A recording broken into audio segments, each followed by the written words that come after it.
Law enforcement across Washington will be responding to calls much differently starting this Sunday. That's when the state's series of police reform bills officially go into effect. KREM 2's Amanda Rowley shares the concerns that law enforcement officers have and how it's going to impact their responses to crime. Amanda?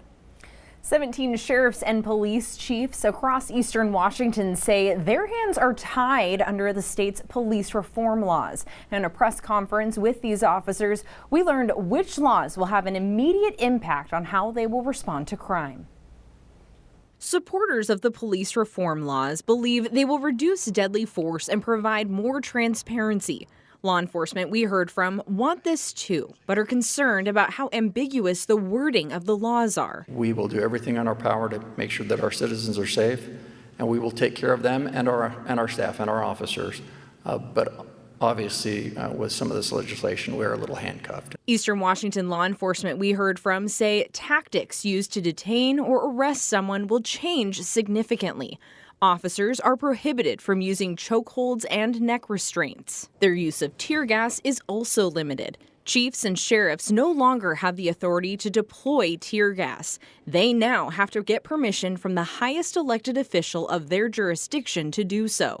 Spokane Police Chief Meidl explained under the new laws, they won't be able to chase suspects who are running or driving away.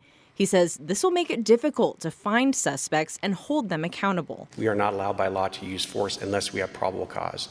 So what that means in layman's terms is officers have to be able to conduct an investigation to develop probable cause to be able to stop that person from fleeing.